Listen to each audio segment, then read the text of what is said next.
Општина Аеродром информира дека официјално го започнала проектот за селекција на пластичен отпад директно од домаќинствата, како што наведуваат оттаму во објавата на социјалните мрежи. Првата фаза опфатила 50 домаќинства со специјални канти за пластика. Најавија дека вкупно ќе бидат опфатени 600 домаќинства.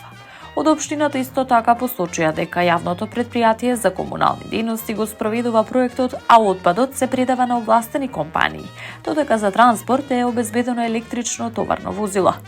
Ова не е кампања, туку систем што им овозможува на граѓаните активно да учествуваат во заштитата на природата, почнувајќи од сопствениот дом, изјави градоначалникот Дејан Митерски. Со успешното партнерство меѓу делегацијата на Европската Унија, владата преку Министерството за локална самоуправа, швајцарската влада и општина Аеродром преку имплементација на проектот Clean Airdrome, нулта цврст отпад, од општината велат дека обезбедиле и специјално електрично товарно возило за еколошки транспорт на отпадот. Градоначалничката на општина Киселавода Бети Стаменковска-Драјковска денеска оствари увид во изградбата на новата повеќенаменска спортска сала во подрачното општинско училиште Крума Кепески во Прибор.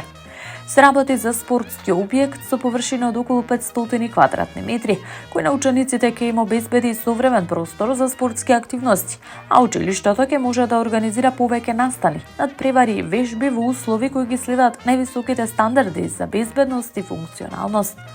Како што информираат од општина Киселавода, изградбата на салата се реализира преку финансиска подршка добиена од владата, преку повикот за изградба на капитални објекти по општините. Интензивната работа на терен ќе овозможи салата да биде завршена во текот на второто полугодие, значително порано од предвидениот рок од 2 години. Со оваа сала училиштето ќе може да организира редовни часови по физичко образование, тренинзи, надпревари, но и различни спортски настани, кои ќе ги мотивираат децата да се занимаваат со спорт уште од мали нозе. Горда сум што во нашата општина, вели градоначалничката, преку соработка со владата и преку вложување во капитални објекти, создаваме услови кои ги поддржуваат младите и нивниот здрав развој, изјави Стаменковска-Драјковска. Градоначалникот на општина Ѓорче Петров Александар Стојковски сподели дека новиот пат до црквата Свети Архангел Гаврил во Ново село влегува во завршната фаза. Отпочнавме со завршната фаза во реализација на 780 метри нов коловоз, истакна Стојковски во објавата на социјалните мрежи. Порача да е со среќа за сите жители на Ново село.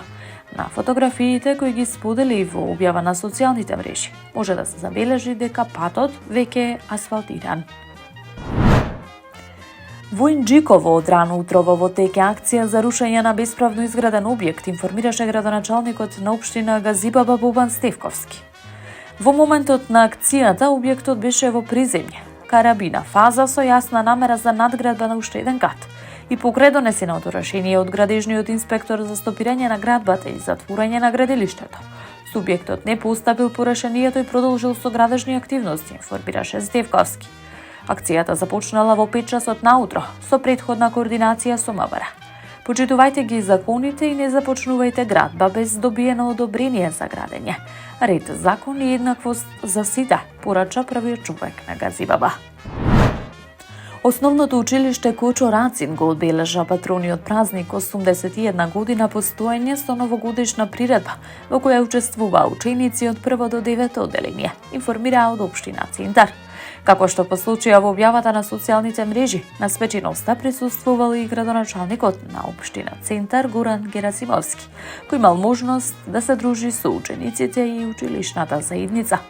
Надлежните нагласија дека општинското основно училиште Кочо Рацин во општина Центар е училиште со богата традиција и силни вредности, кое веќе 81 година создава генерации млади луѓе подготвени за иднината. Таму е Скопје, град мој љубав лише, што ми расте сни. Вечно ќе ја